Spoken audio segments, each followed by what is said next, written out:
नमस्कार दोस्तों। कहानियों की श्रृंखला में आज सुनेंगे मालती जोशी जी की कहानी बेटे की माँ।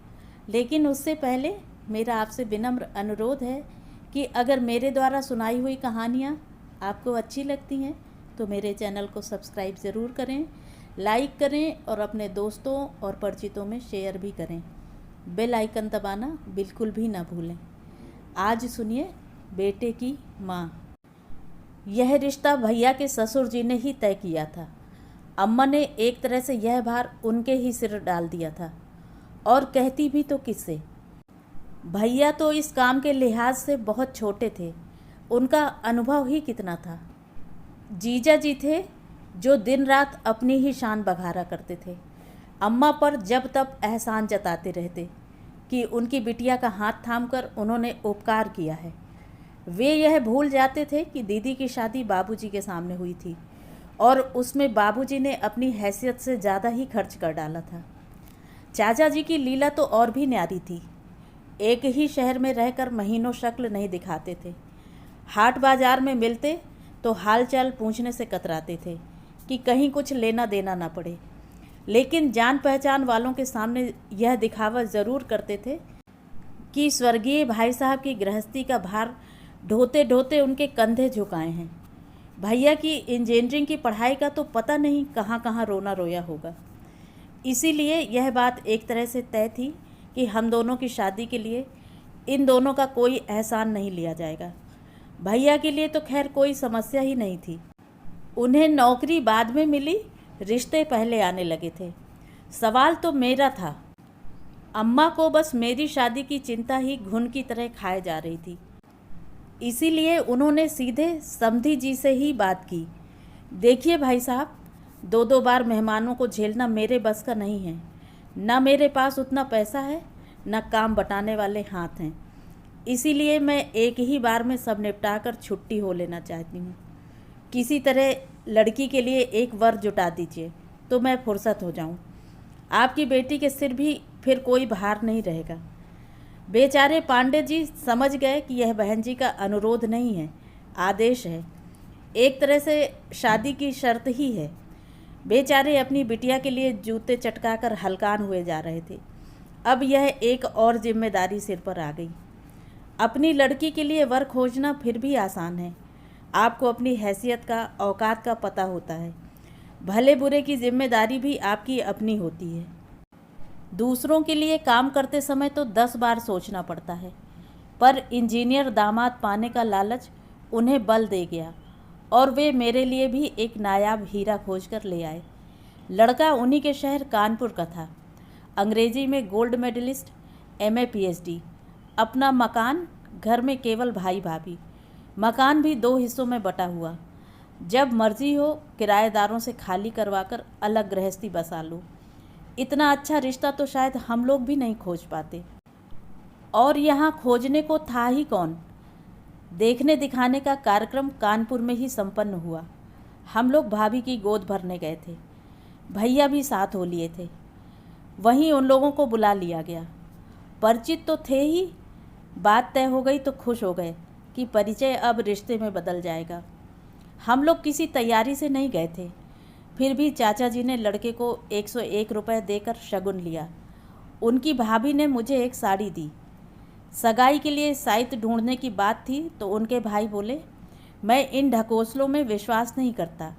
बात तो हो ही गई है, अब आप शादी की तैयारी कीजिए। सब लोग बहुत खुश थे। ऐसे सुलझे हुए इंसान आजकल मिलते कहाँ हैं। दिवाली के बाद पहले 2 मुहूर्तों पर शादी करना तय हुआ। बीच में 2 दिन का अंतराल था जो कि ज़रूरी था। इस बीच थोड़ा सा व्यवहारिक आदान प्रदान भी शुरू हो गया था, जैसे जन्मदिन की बधाइयाँ, उपहार आदि। सावन में हमने भाभी के यहाँ राखी डोरा भेजा। मेरी ससुराल से भी सामान आया। शुरू शुरू में हम लोग पत्र भी लिखते थे। भैया एक आध बार हो भी आए थे। फिर देखा कि अम्मा को यह सब अच्छा नहीं लग रहा तो संयम कर लिया। 3-4 महीनों की ही तो बात थी। जून के अंत में भाभी का रिजल्ट निकला था। इंग्लिश में गोल हो गई थी। भैया बहुत बिगड़े। मैं तो इंग्लिश लिटरेचर देखकर ही रीझा था। नहीं तो आजकल बीए पास लड़कियों को पूछता कौन है। उन्होंने फौरन अपने होने वाले बहनोई को पत्र लिखकर अनुरोध किया कि समय निकालकर सुषमा को थोड़ा कोच कर दें। मेरे लिए यह प्रतिष्ठा का प्रश्न है। तब भैया कहाँ जानते थे कि वे अपने ही पैरों पर कुल्हाड़ी मार रहे हैं। अम्मा के उत्साह का अंत नहीं था। अपना गठिया बात सब कुछ भूलकर वे तैयारी में जुट गई थीं। उनकी खरीदारी जैसे खत्म ही नहीं हो पा रही थी। एक से गहने, एक सी साड़ियाँ, एक से स्वेटर्स, एक से सूट। बेटी और बहू में, बेटे और दामाद में वे कोई फ़र्क नहीं कर रही थीं। जो भी घर में आता उनके सामने वे अपना बक्सा खोलकर बैठ जातीं। उनकी प्रशंसा पाकर खुश होतीं। बाबूजी की मृत्यु के बाद पहली बार उन्हें इतना खुश देखा। फिर उस खुशी को पता नहीं किसकी नज़र लग गई। श्राद्धों तक तो अम्मा दम साधे बैठी रहीं, पर नवरात्रि के शुरू होते ही वे हरकत में आ गईं। और वह ज़रूरी भी तो था। 2 शादियां थीं, कोई मजाक नहीं था। उन्होंने फ़ौरन भाभी के पिता को पत्र लिखा कि वे कैसा इंतज़ाम कर रहे हैं, कितनों का कर रहे हैं, लिख भेजें ताकि लोगों को उसी प्रकार आमंत्रित किया जा सके। फिर राजेश के भाई साहब को भी लिखा कि वे कितने लोग आ रहे हैं, कैसी व्यवस्था चाहते हैं, लिखें ताकि यहाँ सब सिलसिलेवार हो सके।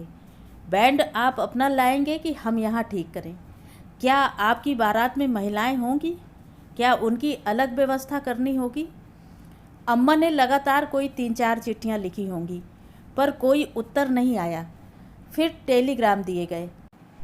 पंडित जी तो उसे भी पी गए, पर राजेश के भाई साहब का 2 लाइन का पोस्ट कार्ड आया कि हो सके तो तारीख आगे बढ़ा दें।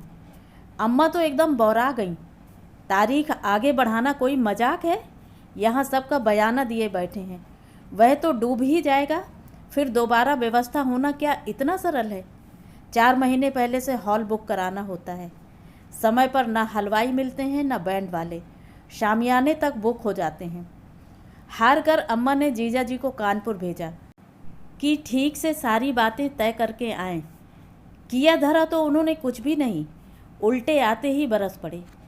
ऐसी ही बेइज्जती करवानी हो तो आगे से हमें ना भेजा कीजिए। आखिर हुआ क्या? होना क्या था? लोगों ने तो हमें हरकारा समझ लिया। किसी ने सीधे मुंह बात तक नहीं की। राजेश जी तो हमें देखकर सीधे दिल्ली खिसक लिए। बोले ज़रूरी सेमिनार है। उनके भाई साहब बुखार का बहाना बनाकर कमरे में दुबक गए।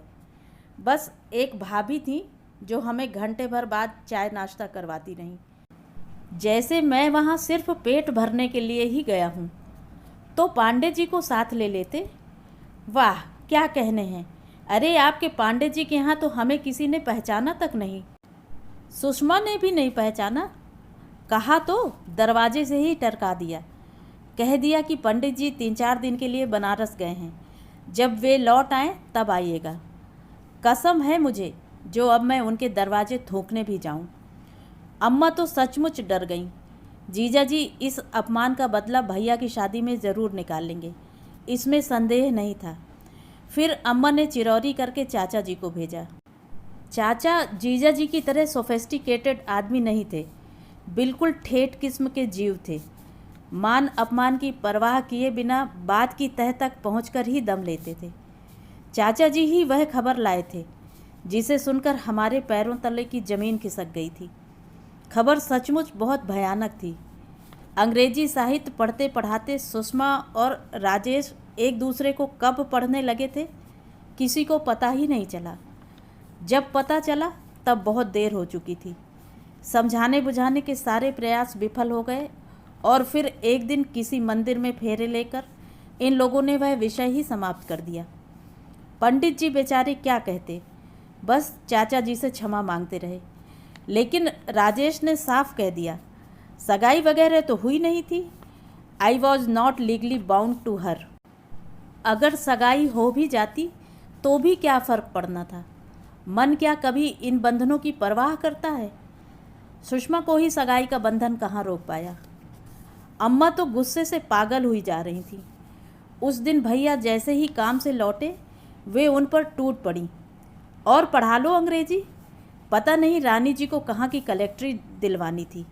अरे नहीं आती थी अंग्रेजी तो ना सही, हिंदी में बात करती तो क्या तुम छोटे हो जाते। और अब 4 लोग सुनेंगे तो कितनी इज्जत बढ़ेगी। चुड़ैल सबके मुंह पर झाड़ू फेर कर चली गई। भैया हतबुद्ध से अम्मा का प्रलाप सुनते रहे। उनकी समझ में उसका सिर पैर कुछ भी नहीं आ रहा था। बड़ी देर बाद उनको पता चला कि माजरा क्या है और वे पत्थर हो गए। मैंने सोचा था कि उनकी प्रतिक्रिया भी अम्मा की तरह विस्फोटक होगी, पर वे बुत बने बैठे रहे। थोड़ी देर बाद बिना कहे सुने बाहर चले गए। 12 घंटे बाद उनका छत विछत शरीर ही वापस लौटा था। इस अपमान को, इस लज्जा को वे बर्दाश्त नहीं कर पाए और रेल के सामने कूद गए थे। मरना तो मुझे भी था, पर अम्मा को देखकर जी कड़ा कर लिया। इस वज्रपात को वे अकेले कैसे झेलती। दुख की इस घड़ी में मेरे सिवा और कौन था जो साय की तरह उनके साथ रहता। निसंदेह उनका दुख मेरे दुख से बहुत बड़ा था। तब से साल पर साल गुजरते चले जा रहे हैं। उम्र मुट्ठी से रेत की तरह फिसलती जा रही है और मैं हूँ कि वहीं खड़ी हूँ जहाँ 25 साल पहले खड़ी थी। ट्रिंग ट्रिंग ट्रिंग एक साथ पता नहीं कितनी घंटियाँ बज उठी थीं। तंद्रा टूटी तो देखा, कंडक्टर कान के पास खड़ा चिल्ला रहा था, बहन जी उतरना नहीं है। हड़बड़ाकर उठ खड़ी हुई। देखा तो सारी बस मुझे घूर रही है। कंडक्टर रोज का परिचित था, इसलिए सज्जनता बरत रहा था, पर यात्रीगण मुझे क्या क्षमा करते। यह आधे मिनट की देरी भी उनके लिए असह्य थी, इसीलिए उतरते समय कितनी ही फप्तियाँ सुननी पड़ी। आजकल तो लेडीज़ भी भांग पत्ती खाकर चलने लगी हैं। अरे किसी के ख्यालों में खो गई होगी इस उम्र में। शर्म से गड़ गई मैं। रास्ता चलते हुए जैसे ये आवाज़ें मेरा पीछा करती रहीं और मैं कुढ़ती रही। क्या ज़माना आ गया है, लोगों में ज़रा भी लिहाज नहीं रह गया। जो मुंह में आया बक देते हैं। साथ वाले भी उन्हें टोकते नहीं, उल्टे ही करके हंस देते हैं। चलते चलते मैं अचानक ठिठक गई। अपने भुनभुनाते मन को मैंने ठीक से टटोला तो स्तब्ध रह गई। मुझे ज़्यादा वह उम्र वाला फिक्रा ही चुभा था। गोया 43 साल की उम्र में कोई किसी के ख्यालों में डूब ही नहीं सकता। अगर यह सच होता तो क्या मैं अतीत को इतनी बारीकी से याद रख पाती? क्या उस भयावह अनुभव को फिर से जी पाती? अतीत के चलचित्रों में जो बार बार झांक रहा था, मुझे झकझोर रहा था, वह चेहरा किसका था? राजेश का ही तो था। और मैं इतने दिनों से भ्रम पाले हुए थी कि मैं सब कुछ भूल चुकी हूँ। वक्त का तकाजा भी यही था। इस उम्र में कितनी हिकारत से कहा था उस लड़की ने, जैसे किसी को याद करने का ठेका सिर्फ यौवन ने ले रखा हो। और 43 साल की उम्र में क्या कोई बूढ़ा हो जाता है? खैर, उसका भी क्या दोष है। मेरा सूखा शरीर, रूखा चेहरा और खिचड़ी बाल देखकर अक्सर ही लोग मुझे 50 के पार पहुंचा देते हैं। कई बार मन होता है कि बाल रंग लिया करूं, पर हिम्मत ही नहीं होती। अम्मा की घूरती निगाहों से डर लगता है। कई बार इच्छा होती है अम्मा कभी तो कहें कि तू कैसी होती जा रही है, ज़रा तो अपनी सेहत का ख्याल किया कर। पर अम्मा कभी कुछ नहीं कहती। उन्हें अपना ही रोना रोने से फुर्सत नहीं मिलती। दिन भर बिसूरना और उसास भरना, उनके पास यही 2 काम रह गए हैं बस। अम्मा, तुम्हें वो मिसेज अहिरवार याद हैं? उस दिन पार्टी में आई थी। खूब याद है। और बिट्टो, हम कहे देते हैं ऐसे वैसों को घर मत लाया करो। हाँ, जिस के जूठे बर्तन हम नहीं धोएंगे। यानी अम्मा को अब तक उस बात का मलाल बना हुआ है। 2 महीने पुरानी बात भी उनके जहन में अब तक ताज़ा है। पहली बार घर में किसी को बुलाया था, जश्न करने का तो कभी मौका ही नहीं आया। सब पीछे पड़ी रहती थी। ऊपर छत पर बरसाती नुमा एक कमरा बनवाया था, उसी का बहाना लेकर सबको चाय पर बुला लिया था। दिन भर अम्मा बड़े चाव से सब कुछ बनवाती रहीं। सबका स्वागत भी उन्होंने बड़ी आत्मीयता के साथ किया। पर जैसे ही मैंने एक एक का परिचय देना शुरू किया, उनके चेहरे का रंग बदलने लगा। खाने में उन्होंने हमारा साथ नहीं दिया, जिसका किसी ने बुरा भी नहीं माना। पर जब सारी टीम मदद करने के बहाने चौके में घुस आई तो मैं समझ गई कि आज रात अम्मा का उपवास रहेगा। एक बूंद पानी भी वे नहीं पिएंगी। सबके जाने के बाद रात को मैंने बर्तन समेटे। मेहरी तो कभी घर में थी ही नहीं, अपने आप ही सब कुछ करना था। अम्मा से बस मैंने कप प्लेट धोने के लिए कहा था। उन्होंने मना तो नहीं किया, पर इतना कुछ सुना दिया मानो मैंने उनका बुढ़ापा ही खराब कर दिया हो। इतना ताव आया था मुझे, मान लो आज भैया होते तो घर में रोज़ रोज़ पार्टियां होती, तब भी क्या अम्मा ऐसे ही झींकती। दूसरे ही क्षण ख्याल आया, भैया होते तो अम्मा बर्तन क्यों धोती। इंजीनियर की माँ होती वे, नौकरों की पलटन पर राज करती। अहिरवार की कोई बात कह रही थी ना तुम, अम्मा ने टोका। किस्सों में उन्हें बेहद रुचि है, समझती हैं कि बिट्टो ने जब बात उठाई है तो बेमतलब नहीं होगी। मिसेज अहिरवार की बहन का लड़का उनके यहाँ आया हुआ है। सो अकेला नहीं है अम्मा, एक लड़की भी साथ में है, कानपुर के वाजपेयी परिवार की है। लड़की की माँ ने जहर खा लिया है, बाप को हार्ट अटैक हो गया है, दोनों अस्पताल में भर्ती हैं। लड़की का बड़ा भाई पिस्तौल लेकर घूम रहा है कि या तो बहन को वापस ले आएगा या दोनों को मार देगा, फांसी भी हो जाए तो परवाह नहीं। मिसेज अहिरवार बेचारी खूब रो रही थी। इतना गुड़ी लड़का है, बैंक में ऑफिसर है, बहन की सारी आशाएं उस पर टिकी हुई हैं। यह तो लड़की भगाने से पहले सोचना था ना। उसने भगाई नहीं है अम्मा, लड़की खुद उसके साथ आई है। वह कोई बच्ची नहीं है, उसके साथ बैंक में काम करती है। पढ़ लिख कर यही तो होगा। अम्मा का ये तकिया कलाम है, जहाँ कुछ उल्टा सीधा सुना सारा दोष पढ़ाई के सिर मढ़ दिया। जैसे पढ़ लिख कर सभी लड़कियाँ आवारा हो जाती हैं। एक मैं भी तो पढ़ी लिखी हूँ, नौकरी कर रही हूँ, फिर भी पिछले 25 सालों से जोग धारण किए बैठी हूँ कि नहीं। पर अम्मा की आंखें तो मुझे शायद कभी देखती ही नहीं। अम्मा, उस लड़की के माँ बाप कौन हैं जानती हो? कौन? वही जो कभी तुम्हारी बहू और दामाद बनने वाले थे।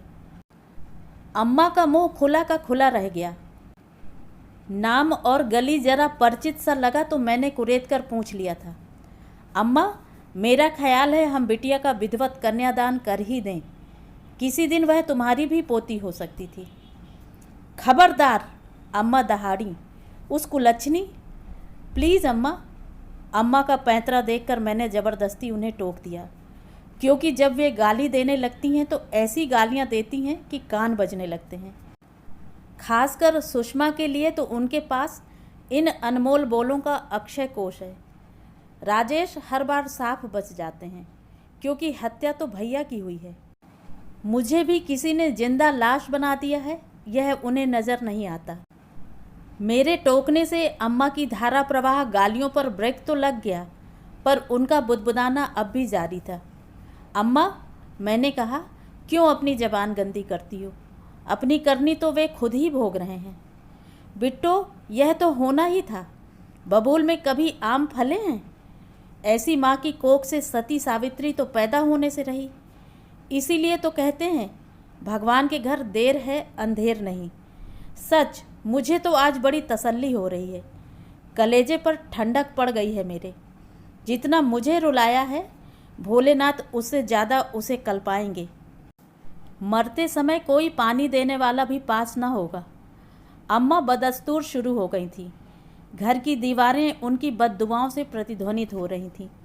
एक एक शब्द कानों पर हथौड़े की तरह पड़ रहा था, पर अब उन्हें चुप कराने की सामर्थ्य मुझ में नहीं थी।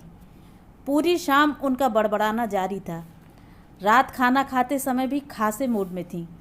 बार बार कह रही थीं, तुझे अच्छा नहीं लगेगा इसीलिए रुक गई, नहीं तो आज ठाकुर जी को हलवा पूड़ी खिलाने का मन हो रहा था। कितने दिनों बाद उन्होंने एक अच्छी खबर सुनाई है। जी खुश हो गया। आज मेरी आत्मा को शांति मिली है। सालों साल मैंने आँखों में रात काटी है। आज मैं चैन की नींद सोऊंगी। मुझे लेकिन रात भर नींद नहीं आई। फुर्सत में लेटे लेटे जब अपना ही मुआयना किया तो मैं चकित रह गई। मेरी नींद खुशी ने उड़ा दी थी। हाँ, सचमुच मैं बहुत खुश थी, शायद अम्मा से भी ज़्यादा खुश थी। मुझे अम्मा से ईर्ष्या हो रही थी। कितनी सुखी हैं वे, बेखटके मन की बात कह डालती हैं, और मैं सभ्यता का मुखौटा ओढ़े बेवजह अपने में कुढ़ रही हूँ।